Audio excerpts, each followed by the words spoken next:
everybody. Hi, guys. Well, from gorgeous Salt Lake City, Utah, It's Thank God I'm Atheist. the podcast. I'm Frank Feldman. And I'm Dan Beecher. And coming up today, we've got an anniversary to celebrate. Yo, boy, I guess... Is that the right word? I don't know that Is that the wrong word? I think we'll not be celebrating. But we'll be discussing a wacko in Waco. See what I did? So, yep, you fell for it. That's what happened. Yeah, we'll be. It's the 25th anniversary of the goings down at the Mount Carmel.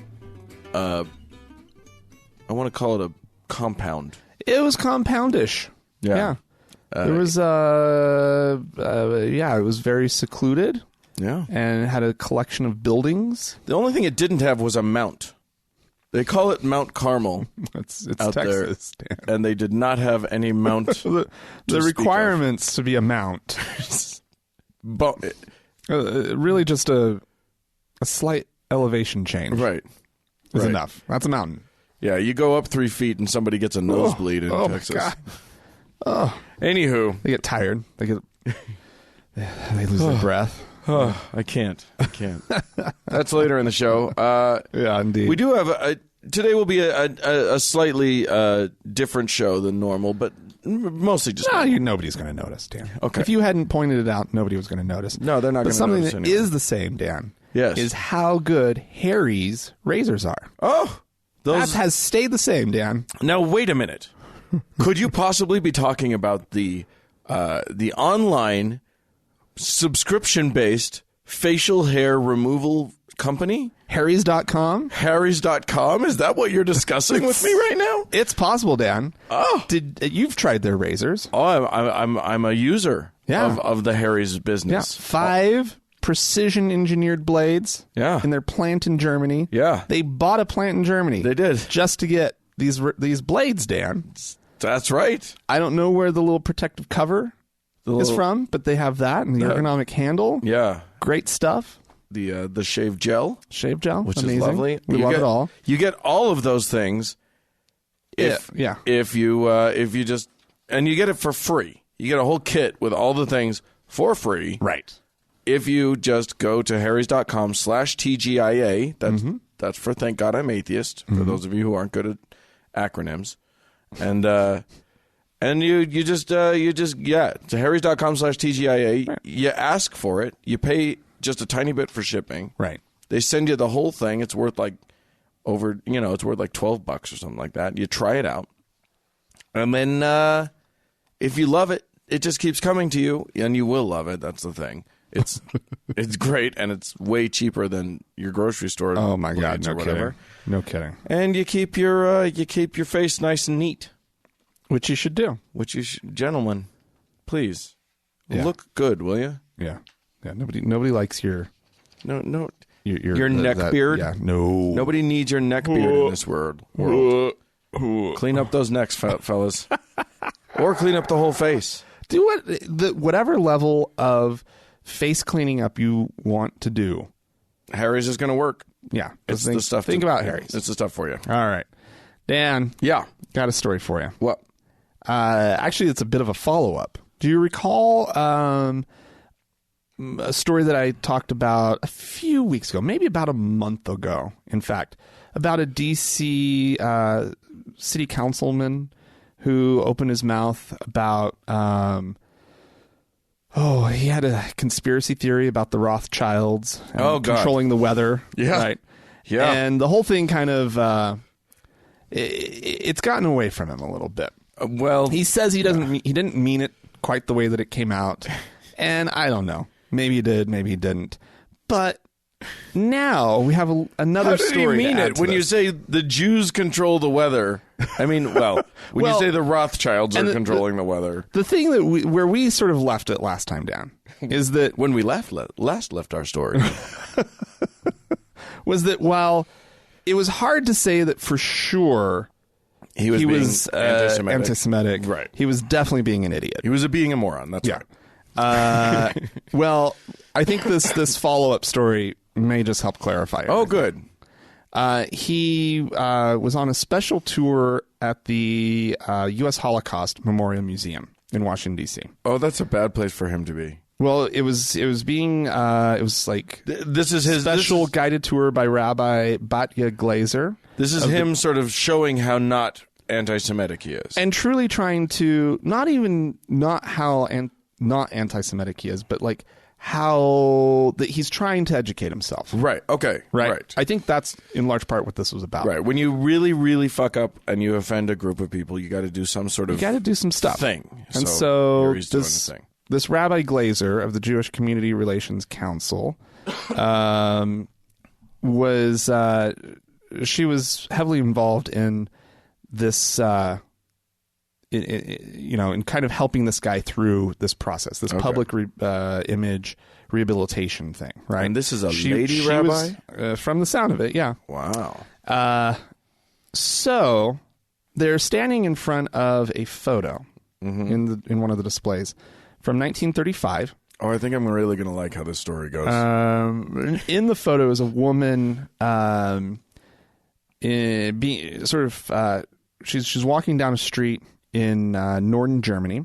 Okay. And a large sign hangs around her neck, says, "I am a German girl and allowed myself to be defiled by a Jew." Oh my God. And then there are Nazi stormtroopers all around her. Okay. And so this council member, his name is Trayan White. He's sitting there, he's looking at the image, and he says, "Are they protecting her?" And one of the sort of people from the museum who was there on, guiding the tour, says, "No, they're marching her through." Right. They're the ones that are ringing the bell and saying shame at her. Right.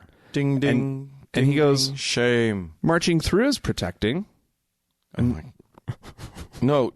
Williams replies, "I think they're humiliating her." Yeah. So the tour continues. Oh my God. Let's see. Let's get to some of the like, other are good they stuff. protecting her? Is educate me about what's happening here, but like then to continue with like, oh my God. Okay. Keep going. And somehow there was also instances of him. So there he sort of misunderstood the all context and everything. Sure. Here's one where he just kind of misses the point. He wasn't realizing that she wasn't wearing the sign as a point of pride, but rather had been made to wear a sign. Right. She wasn't marching right through. She was being marched through. Yeah. Anyway, so there was also a photo of some German troops executing Catholic clergy by firing squad. And he asks, were they actually manufacturing these weapons? I don't even understand it. Like, I don't even understand what he could have thought was happening, right? But he definitely misses the point of what was going on. Yes. He's clearly there to learn, just not there to learn any of the right things. Right. His 90-minute tour got cut short. Because he just disappeared about 45 minutes into it. What? He left his office staff who had joined in there on the tour. Did he? Because they were also looking for an educational fake a phone call, or what the fuck did he do? We'll get to that, Dan. Okay. So 7 of his staff members, which just surprises me that his staff is so large, being a city council member. Yeah, right? But nonetheless, seven of White's staff stayed with the guide, and they moved on to an exhibit on the Warsaw Ghetto. Okay, yeah. And as she explained, as the tour guide was explaining sort of the walling in of the Polish Jews, one of his staff members asks whether it was similar to a gated community. Sweet Jesus mercy. Upon which, oh my goodness, Rabbi Glazer says, "Yeah, I wouldn't call it a gated community. More like a prison." Yeah. Yeah, it's like the degree to which a person can be ignorant can sometimes be just impressive. It's really amazing. This is really, really amazing. I'm not even mad. I'm just impressed. That's just amazing. Anyway, they end up finding Councilman White out on the sidewalk outside of the museum.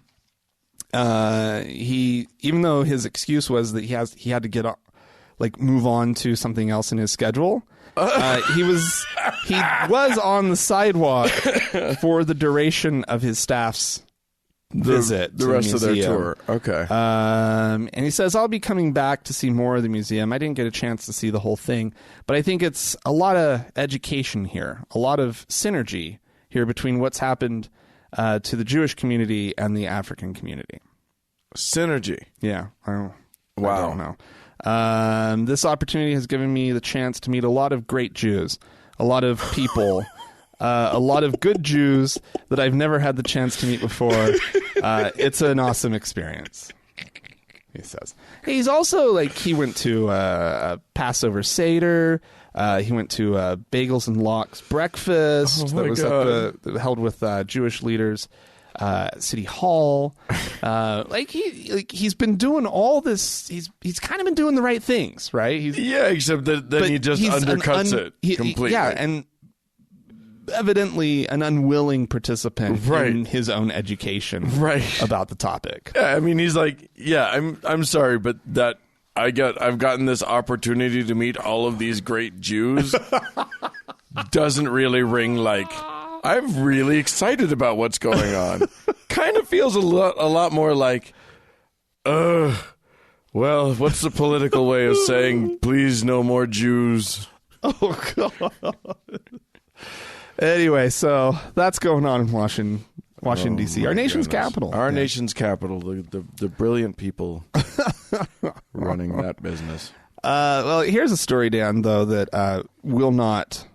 It's not going to surprise you. Okay. It's one of those that it's just confirmation of something that we already knew. I'm safe to take a sip of water. I'm not going to do a spit take. No, I don't think so. Okay. But that now has research to sort of support and confirm what we already knew about links between religiosity and suicide amongst youth. Okay. I don't think this would have been a hard stretch for anybody to make that claim. I know you committed suicide when you were religious. Oh yeah, of course I did. Okay, so this study that was conducted at West Virginia University's Injury Control Center. I believe that's where it was done. Yes.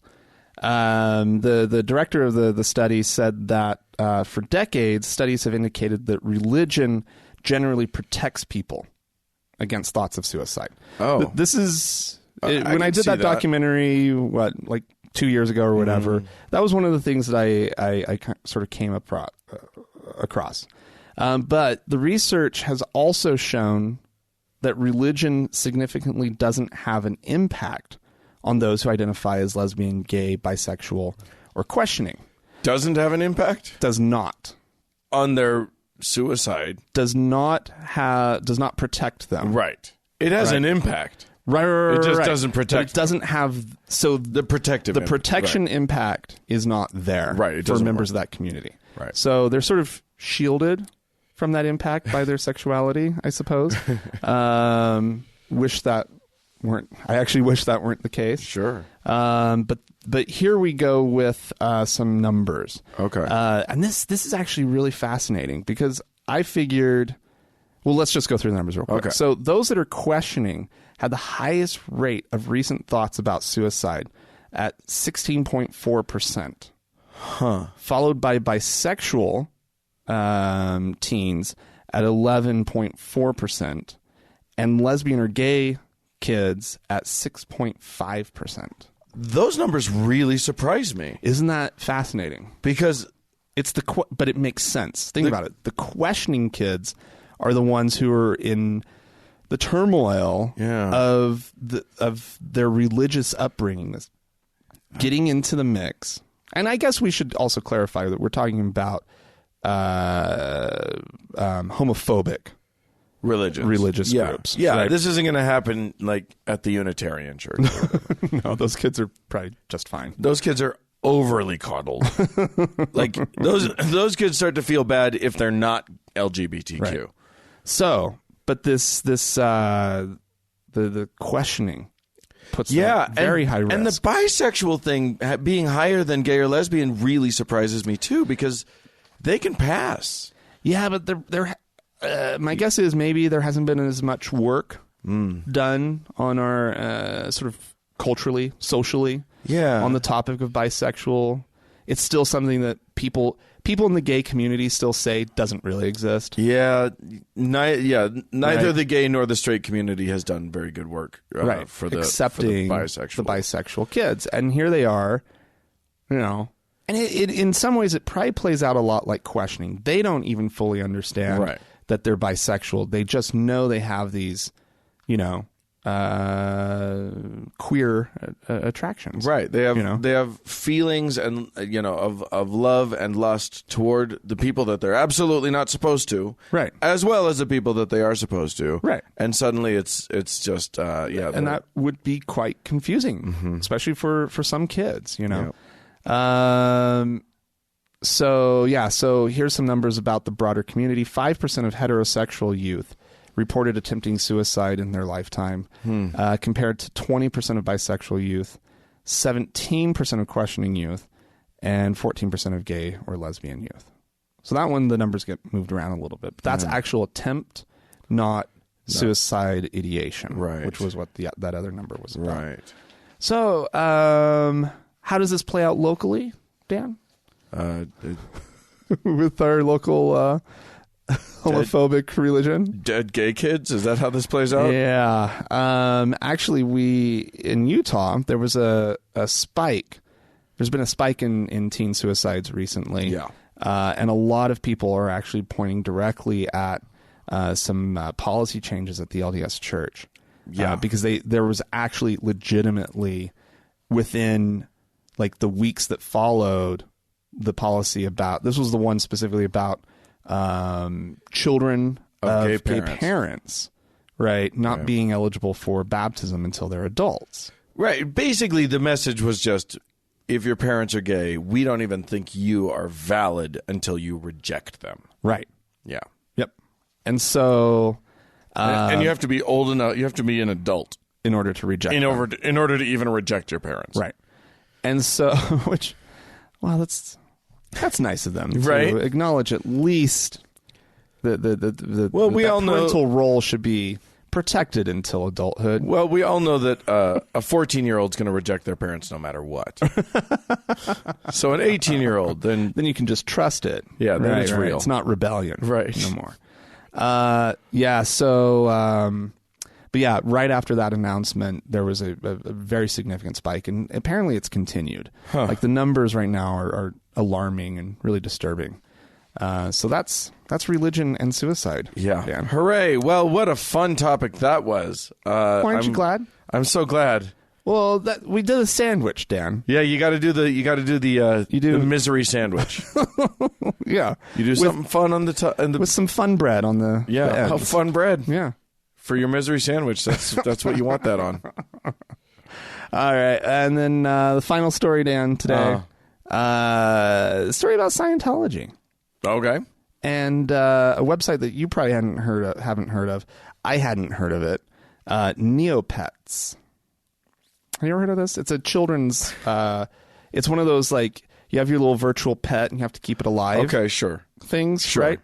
And kids could go there and they could play with their pet and feed their pet, give their pet treats, do activities with their pets. It's a game that's about you have to be responsible. Yeah.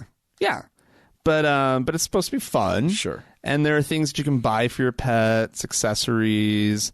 They have I can see you can actually use real hard cash to like buy, or you could earn points through some associated game. Sure. I can see little Frank being super into that. No.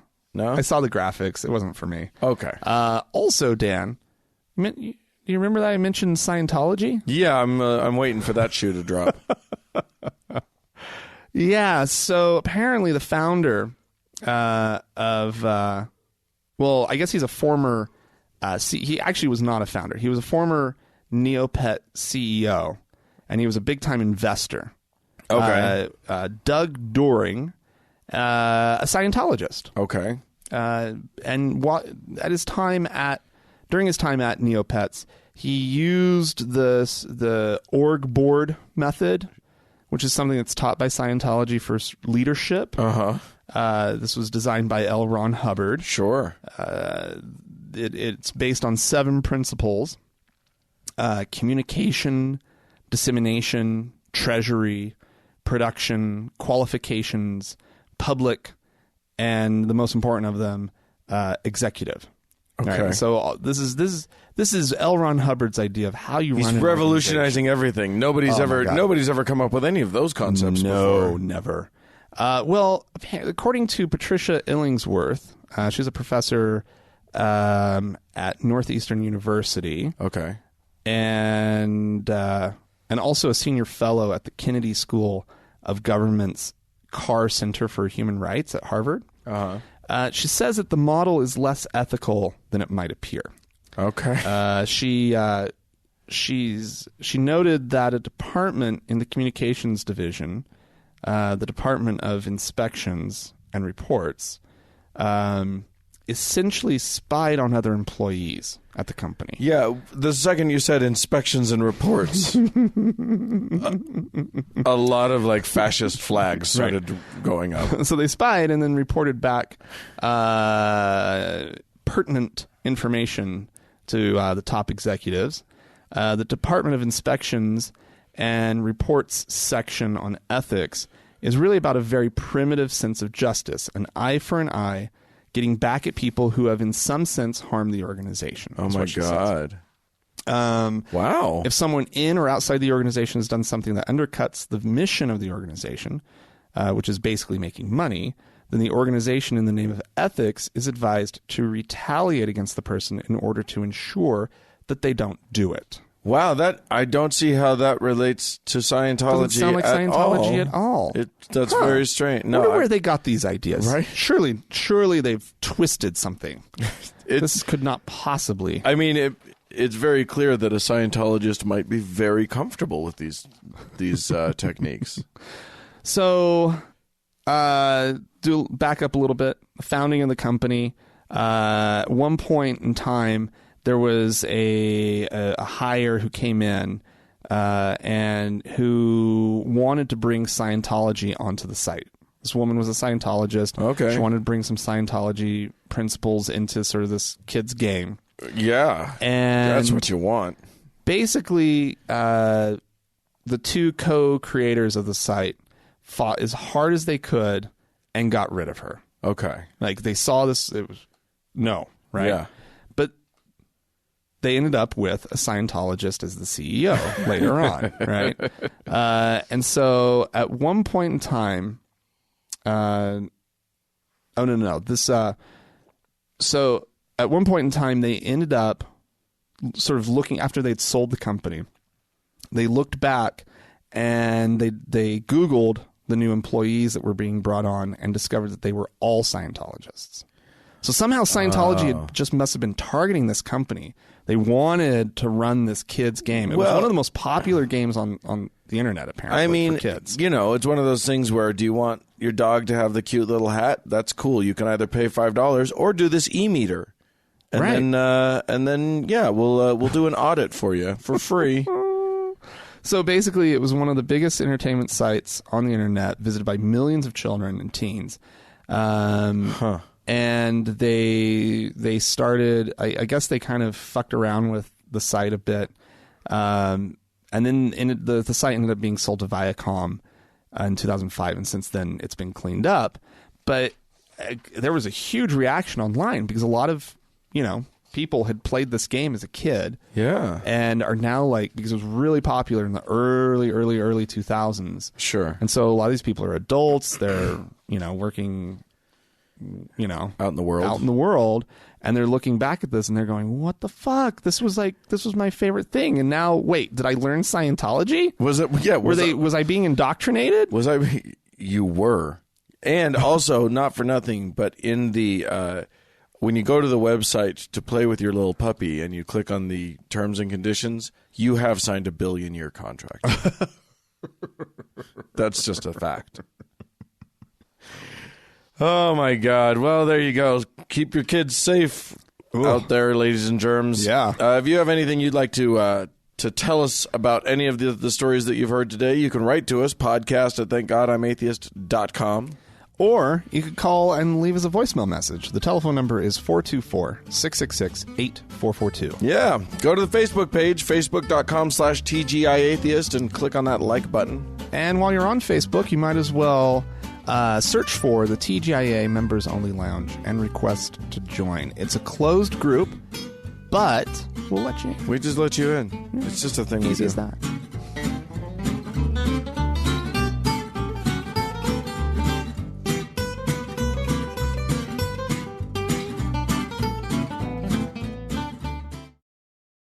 Dan. Yeah. It's time to listen in on some crackpots. This is some good stuff. And there was a very unfortunate incident a few weeks ago where a van drove off a cliff in California. A family inside. Right. With 2 lesbian mothers. Yeah, it happens. And if that happens, then of course all of gaydom is unfit to parent. Of course. So now we're going to hear... That's how that works. That's how that works. And one member of a group represents all the members. Whole group. Yeah. All right. Well, let's hear from Jesse Lee Peterson. He's a voice that we need more of, just because I still can't understand how they gave this voice a radio show. I don't know why anyone would trust children with lesbians and homosexuals who call themselves to be married, because they are very violent toward each other. And especially the so-called lesbian couples. I hear and read, and so many people testified that lesbians are really violent in their relationships. They are scrambling to find more information after this break, and then your phone calls. We got to bring things back to normal, folks. We've allowed this to go too far. You know what I mean? Enough is enough. These people are not mentally capable of handling the stress of raising children, because the situation itself is not normal. 2 women together as husband and wife is not a normal situation. So how in the world will they be able to handle the stress of raising children? God is not with them. Satan is their father. I want my country back. He wants his country back. Yeah. He wants something back. I don't know what he wants back. I think he should want his a free-flowing nasal passage back. Sounds I just want to know, to me. like, he clearly misunderstands homosexuality and queer relationships in general. Two women together are not trying to be husband and wife. Some of them might be. Depends on if it's role play night. I don't know. I'm not judging. I'm just saying. Yeah, he doesn't know how. I mean, that's not what's going on. No, it's just a couple you don't wives. Have to have the masculine figure and the feminine figure. No, I know that's how a lot of people try to cast it. Which one's the man? Yeah, who wears the pants of the family? Doesn't not required. We just actually. both like each other and have a nice relationship and raise some children. How about that? But they can't raise children. They're not mentally competent. Oh, nor do they have the ability to handle the stress. No, not at all. Because if there's one thing we know about the gay community, they are stress-free. They've never experienced stress in their life. So when it hits them, they don't know what to do. I would say some of us are probably addicted to stress, and drama. Well, right? there is that. That exists in the straight community too. It's true. I feel like the gay community likes to turn it up. Likes to take it to that whole nother level. Drama. I mean, I've seen RuPaul's Drag Race. You're not lying. You're not wrong.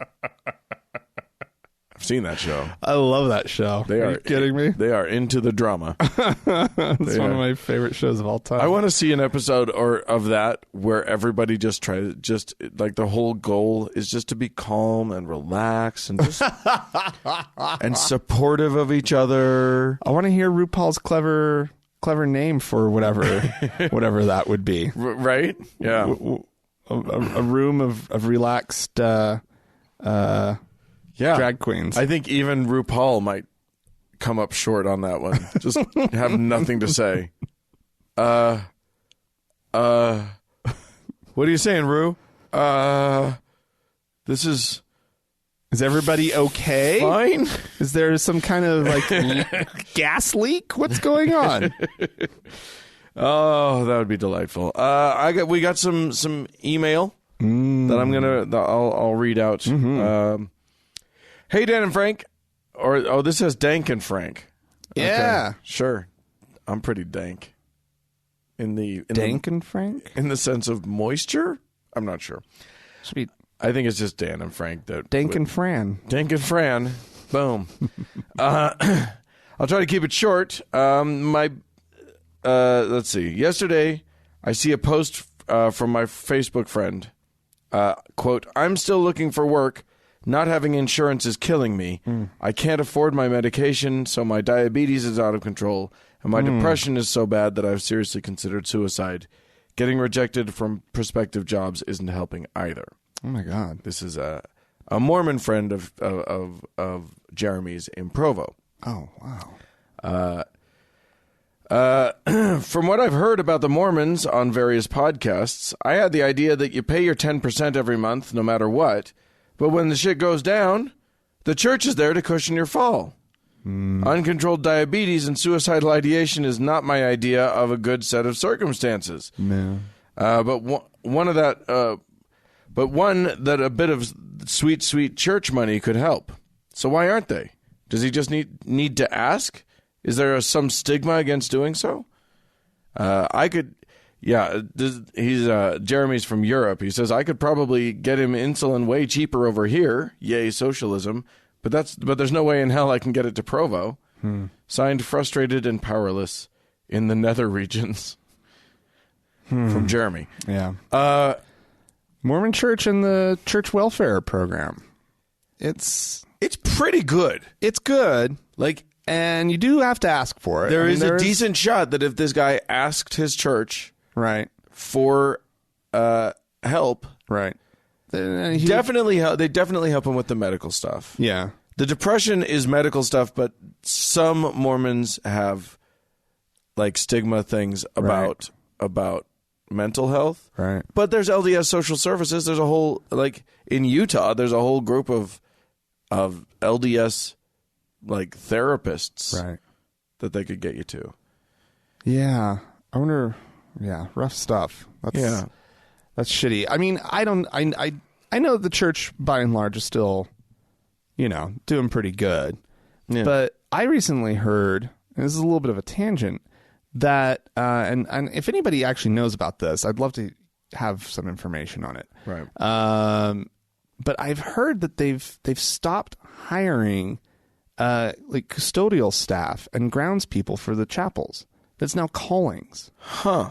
They're now calling people to come and take care of the chapel. Yeah. Right? Do the vacuuming and cleaning the bathrooms. We're talking about a billion-dollar organization that has slave labor. Why wouldn't they do it? They can. I know, but they're allowed to do it. But they used to pay money to do it, and now they're like any good business. They're finding ways to, increase profits and decrease the amount of expenditures. Right. And they are, and they've done that. But that's such a penny pinching move. Yeah. Penny pinching move that I just wonder if the numbers aren't quite what they used to be somehow. That if somehow monetary numbers, that maybe or maybe I'm sure the tithing numbers aren't what they used to be. Maybe they've, because of their this obsession with building temples where they're not traditionally needed, right? And this huge expansion with facilities that they haven't maybe found themselves in kind of a tight spot, and maybe it's extending to church welfare. Who knows? I think they're just saving up for their theme park. Mormon World. Mormyland. You can't, trust me, you are going to love the Moroni ride. It is fun. Just the other night, there's the Leahona ride. There's the submarines thing. You get in the wooden submarines. Yeah. Well, there's the First Vision, the experience, right? And you go into it. And, you're playing the role of Joseph Smith. It's a you sacred walk into grove. the grove. Sure. And they have sort of that low-frequency rumble to create that sense of dread. Oh, right? yeah. And then all of a sudden, it feels like there's this menacing, demonic presence. Oh, yeah, right? Yeah. And then there you have a pillar of light and a couple actors lowered down from the ceiling, right? Behold, this is my son. And you're in a group of 40 people who are all kneeling together. No, it's like getting your magic wand at Harry Potter World or whatever. Oh, so there's a group of 40, but one person gets to be the selected kneeler. Yeah. I don't know. I just think it would be amazing. Yeah, this needs to happen. Where is the Mormon Ken Ham when you need him? Because this could happen. Because the Mormons could make this shit go. I mean... Joseph Smith. The experience. It sounds great. Yeah. I don't know what to tell Jeremy other than as far as I know, if he went to his bishop. I mean, the other thing is the bishops have control over this, like the parish leader. Yeah. And some bishops are dicks. Yeah. So it could be that he's just in a ward with a dick bishop that doesn't want to help him out. Yeah. Who knows? All I know, I will say this: when I worked in a cell phone company, there were people every now and then who'd come in with a check from their church to pay their cell phone bill. From the Church of Jesus Christ of Latter-day Saints. Mm-hmm. Wow. That's crazy. Got one more. The subject line of this email that we got was, in all caps, "I love you, Frank!" Yeah? This is from Don.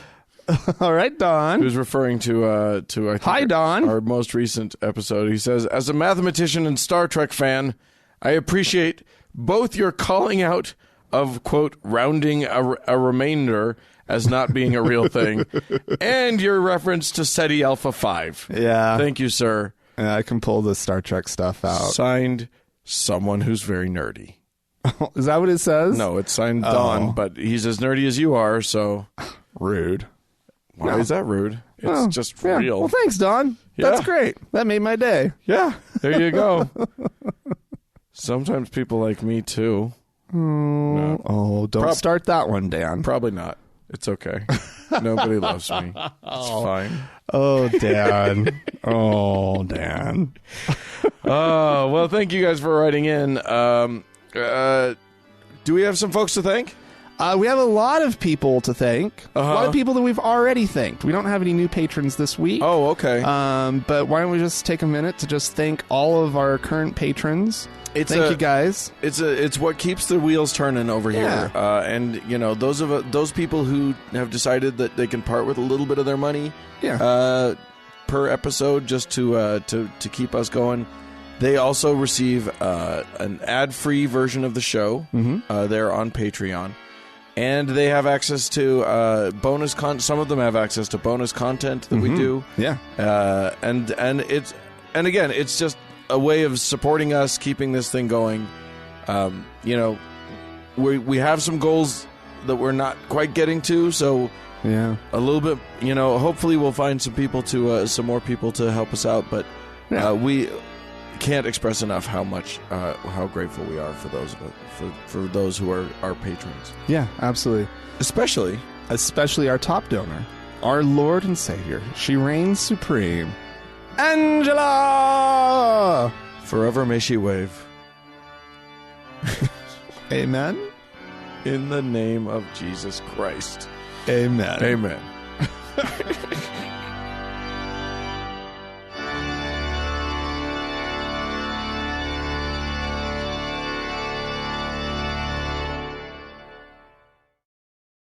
Dan. Uh-huh. So about 25 years ago, there was a young man who was doubting the veracity of all the churches. And he went out into a sacred grove. I don't think you know the story. What? I think you're telling it wrong. No. This is the story of one Mr.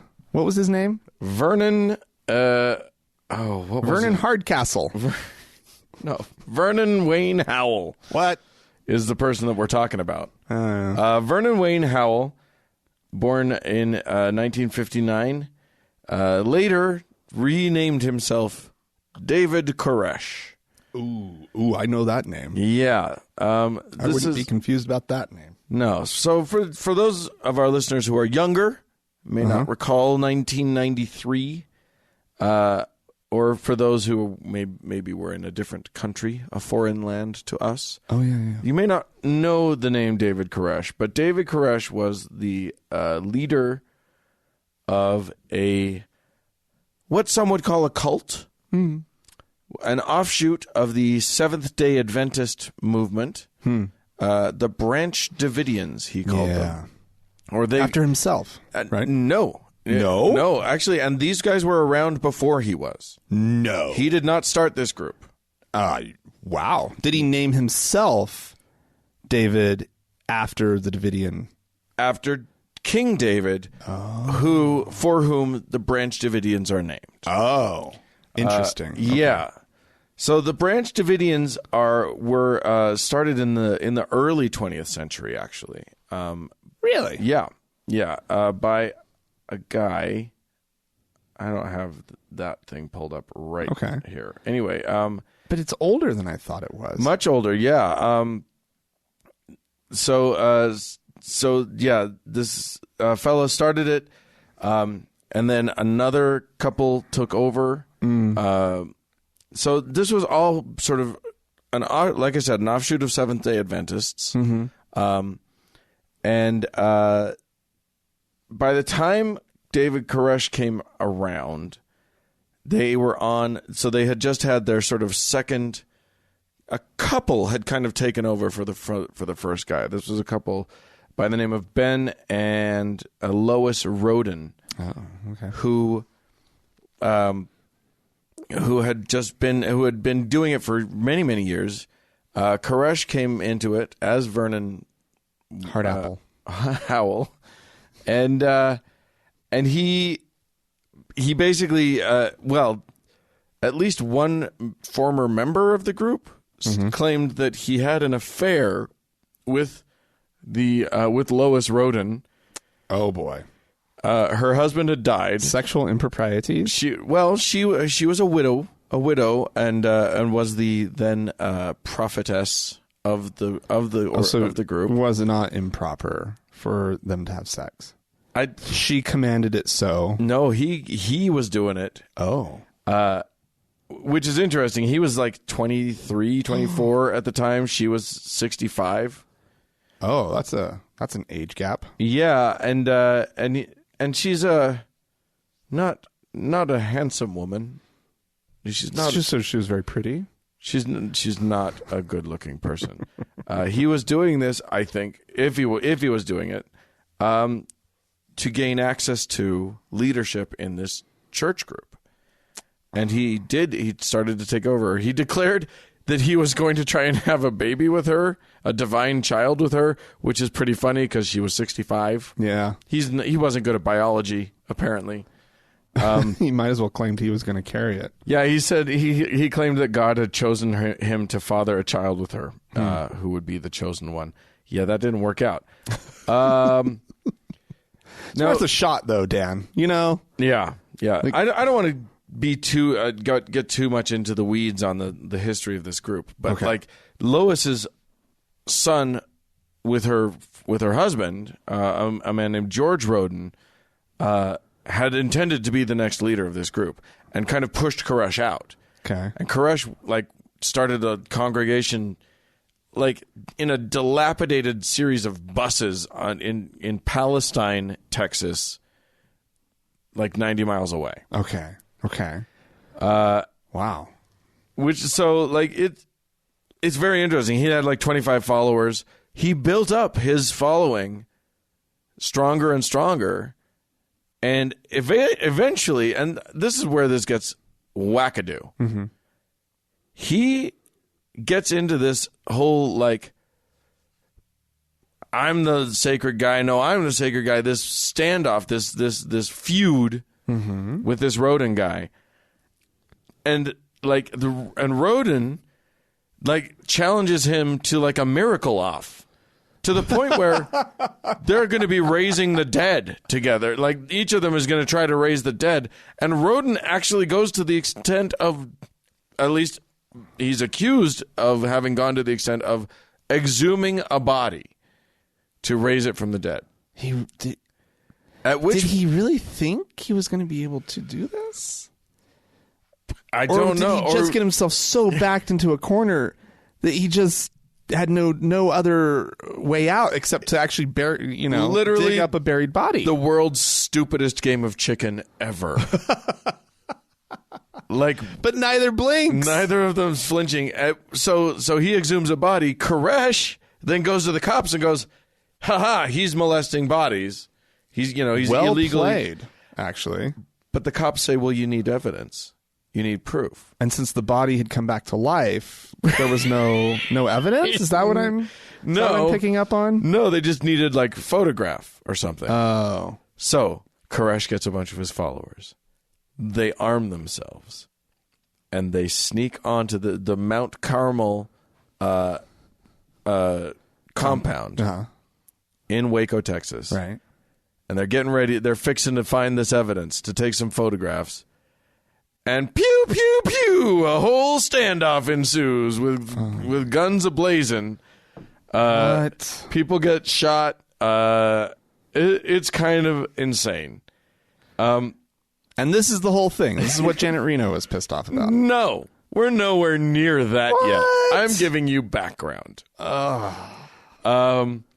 Eventually, George Roden, he fends them off.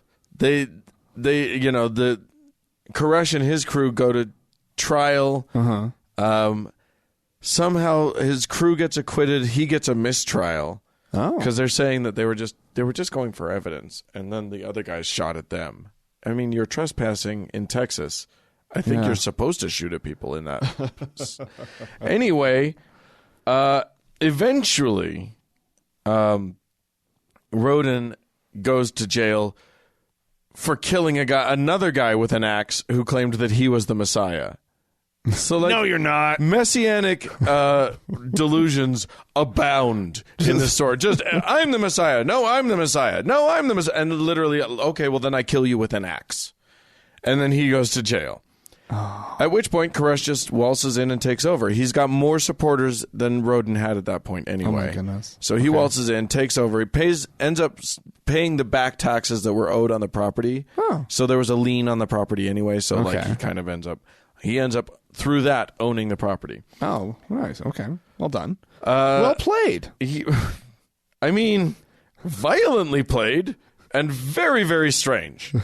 But this is the nuttiness that is the backdrop for what's about to happen. Oh my God. Okay. So fast forward to 1993, when Koresh has been head of this group for a hot minute. He's been head, and he's been preaching. He's been recording some rock and roll songs, which you can find on the internet if you want to. You can also find some videos of his preaching. It's not good. And they're sitting, the congregation, I have to say, I saw this video. They have built some ramshackle risers. Okay. That people are sitting on. They are not sitting on chairs on the risers. They are sitting on the risers. So everybody's it's like a variant of sitting on the floor. It doesn't look comfortable at all. Lots of shifting of body weight. And there's around. a lot of call and response between him and his congregants. Oh, yeah. And his congregants are dead-faced. They are bored out of their minds, but they're doing it. I don't know what the appeal could possibly be on this. Once once you joined a cult, You're just in it. sometimes, yeah, you're kind of in this dead end cult that, and that wasn't actually a pun. What are you going to do?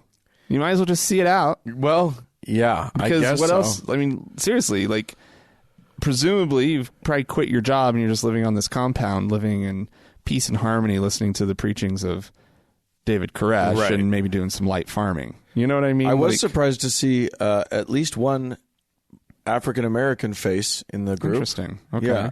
Anywho, the ATF gets wind of these guys might be hoarding illegal firearms. Wait. So I didn't think there were illegal firearms in this country. you'd think. I mean, it's Texas, right? You can have a bazooka that shoots a flamethrower if you want.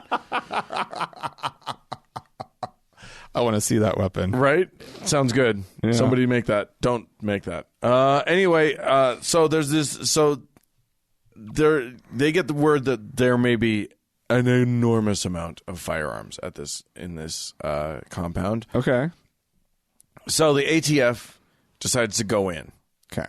They're going to do a raid. They get a warrant. They go in, guns a-blazing. Mm-hmm.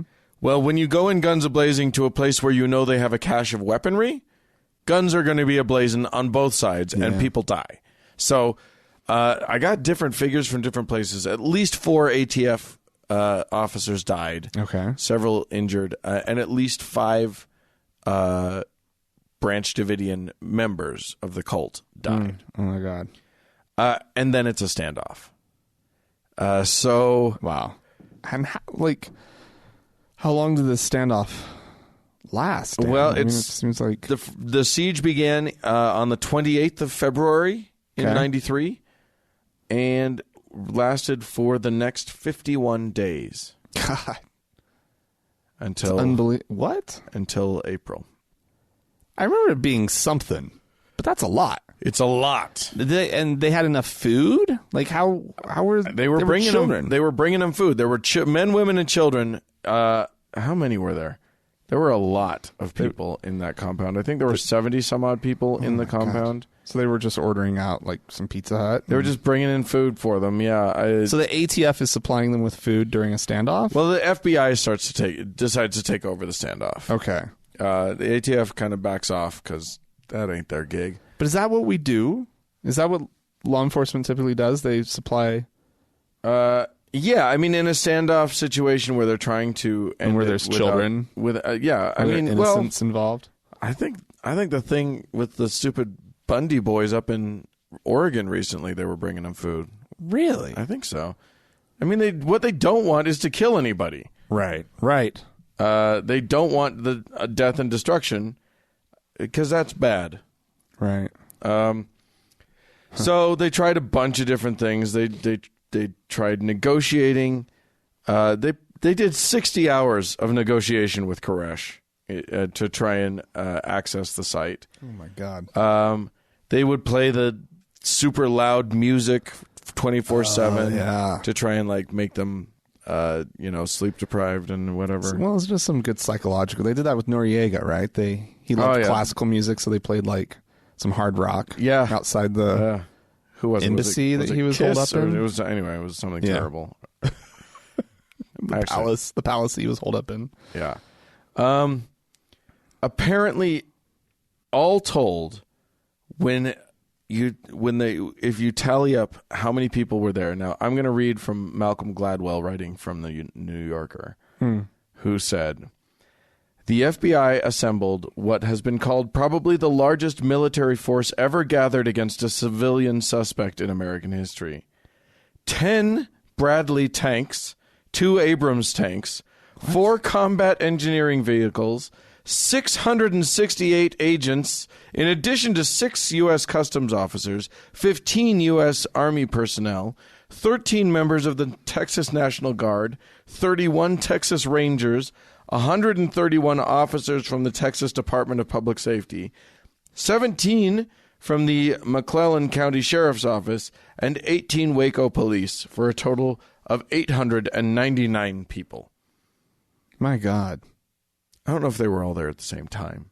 What? I mean, we got 51 days to get all these people involved in this thing. But nevertheless, a little heavy. Yeah. They went in a little heavy. Yeah. It's almost like, what did they expect to happen? Well, yeah, I mean, people tend to defend themselves even when the odds are stacked against them. You know? Yeah. Yeah, there were a total, I'm now finding it. There were a total of 85 people trapped inside the compound. Finally, Janet Reno, who was Bill Clinton's attorney general. Bill Clinton's attorney general decides to give the okay for the FBI to do a raid. And so they bust open a wall with one of the tanks. Okay. And start spraying in tear gas to flush them out. Yeah. Okay. And then, and we don't know what the story is on this, accusations fly on both sides. Okay. A fire starts. Gotcha. And that's when the whole joint burns down, killing 76 of the 85 people inside. Holy crap. And there were a bunch of kids. Bunch of kids. Yep, it was everybody. So, yeah, there you go. Now this became a rallying cry for members of the sort of anti-government, extreme right. This is one of the claims of Timothy McVeigh in the Oklahoma City federal building bombing. That's right. He was trying to take down the federal government because their overreach was crazy and blah blah blah. Maybe not the best way to deal with that issue. No. But yeah, I mean, and they still use it to this day. They still talk about Waco as being about a story about government overreach. Yeah. Whereas the story at the time was much more, this is a story about crazy cults and what they'll do. Seems like that's what it really is. Well, now, I do think there might have been an overreaction. I feel like it can be both. Mm-hmm. I feel like, here's the thing.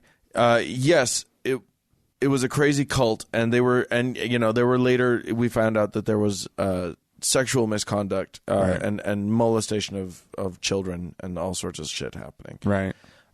It was not a safe place, and it was not and it was not okay. But they didn't go in for that. That's not what they knew. Right. They went in because of the guns. And, and I think that they escalated the standoff. The government escalated the standoff because they thought, this is a cult. We need to get the people out. They treated it as a hostage situation, which is interesting because those people were there ostensibly of their own volition. Right. Now, who knows how many of those people would have left if they had been given a chance, had an opportunity. Yeah. But we don't know. We can't know that. But I do think that this is one of those moments where, I mean, I've read several people talk about how the word cult, just applying the word cult to it, gave the government a different view of how they should handle the situation. And I think that's a very interesting perspective. I think it was a cult, depending on how you want to define that word. But that's a word that I think this demonstrates how dangerous that word can be. Because if they had just seen this as a firearms standoff, if this had been like a drug lord with a bunch of firearms or something like that, they would have handled it very differently. But they had families in there. They had, so, I mean, they had to handle it. It feels they like were between a rock and a hard place in terms of handling this thing. Right. It's not a good position to be in if you're in law enforcement. Right.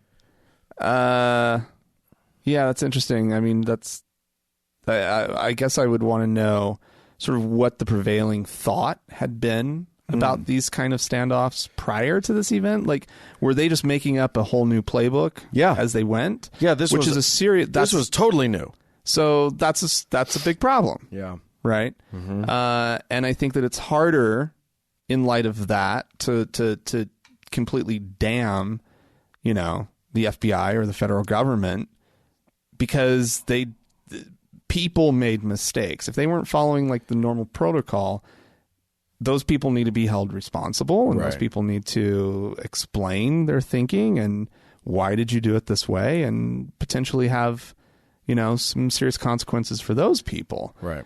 But also there needs to be an example a reckoning of government overreach. I think you need to have more than one example to kind of make that claim, because they've clearly adjusted how they handle this kind of thing. Well, to the point where those Bundys in fucking Oregon got off basically scot-free. One guy died. Yeah.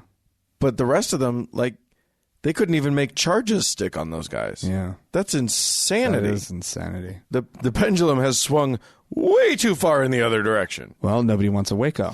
Nobody wants a Waco. Yeah. This is where we're at, where, armed guys, presumably only white guys, right, are kind of allowed to, attack the federal government. And as long as they're not shooting at cops or whatever, they're kind of going to get away with it. It's crazy. I don't know. I have a lot to think about. Yeah, well, that's not what I was expecting. Right? Right? Yeah, I mean, there's a lot. This is a complicated issue. You and I went to this compound. Yeah. 4 years ago. Mm-hmm. We went on our road trip through the South, and this was one of the places that we stopped. Yeah, it was kind of, it was a little bizarre. It was very bizarre. I remember feeling a little nervous as we approached the gates, right? Yeah. And just being a little weirded out. But once we got out there, we just drove in. The couple people that we talked to were friendly enough. Yeah, we talked to the guy who's now the head of it, who's I think it's called something to do with a stick. Right. But we talked to him and actually filmed a little thing with him that we ended up not really using for anything. Yeah. I mean, Shepherd's Rod, I think it might be what it's called. No, oh, okay. It was called that before, because the branch off of the Seventh-day Adventist was called the Davidians or Shepherd's Rod. Oh, okay. And then they became the Branch Davidians. Okay. Right. Well, nonetheless, there was a little chapel there. I remember there was a sort of an impression in the ground where like a buried school bus had been.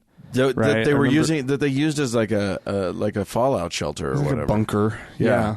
But the big giant building that was the center of this standoff just isn't there anymore. Gone. Yeah, well, it burned. It burned down. So, and they had some gardens, like vegetable gardens that they had planted, and had an empty swimming pool and stuff. Yeah, very, very bizarre. It's just a weird, it's a weird thing in our nation's history, and it's food for thought about how secular our secular government and how secular society needs to interact with the believing world, because they have a different way of looking at life. And it's right. I mean, this is a pretty extreme example. Yeah, absolutely. But, it doesn't take much to get human beings. It takes a lot, but you can get human beings on board with some pretty extreme shit. And once you do, like, crazy stuff can ensue. Here's one thing I would say, because there's a lot of lunatics in this country. Sure. Right? And our religious tradition in this country has spun off a lot of, crackpot groups. Yeah. And I would say if the trend line continues and America continues toward, a more non-believing, non-church going, less religious, more secular nation, sure, right? I would think that these groups would start to feel more and more alienated and isolated. Yeah. And so it is actually an interesting point to think about, because it would be easy for a lot of these groups to get a little bit radical, and to collect up some guns and whatnot. And, who's to say if there will be other instances like this? Right. But it's almost guaranteed that there's going to be some cult somewhere that's going to have another standoff. Yeah. In fact, there's probably some that should be having that standoff right now, but the government's so unwilling to go down that road. They won't play. No. Yeah, I don't know. I wonder about that. You know, anyway, who knows? Who knows what's going to happen? But we just thought we'd take this 25th Take you down this little rabbit hole. 25th anniversary, 25 years ago. That happened. Yeah. We're almost due for another one. Yeah, I was 3 years old? Yeah, such a baby. Such a baby. I really don't remember it. You don't? No, of course not. Of course you were too child. Yeah, we were both in high school. No, I do remember it. Yeah, I remember it. Yep. I remember being on CNN. I was something of a CNN junkie back then, believe it or not. And yeah, there you go. News junkie is what I was. All right. Well, ladies and gentlemen, if you have anything you'd like to add to this conversation, we'd love to hear from you. Of course. Podcast at thankgodimatheist.com. Or you can call and leave us a voicemail message. The telephone number is 424-666-8442. Yep. Go to the Facebook page, facebook.com/TGIAtheist, and click that like button. And while on Facebook, search for the TGIA Members Only Lounge and request to join. It's a closed group that keeps the conversation moderated and civil. Yeah. So it's kind of nice. Go check it out. Keeps the bad guys out. Dun, dun, dun. Anyway, hey, speaking of Facebook, thanks so much to Mackenzie for all of her work on the Facebook page. And thanks so much to Sarah, Danny, and Amy for their work moderating the Members Only Lounge. And a big thanks goes out to the Red Rock Hot Club and Gordon Johnston for the use of their music. And thank you guys, all of y'all, for tuning in. Bye-bye.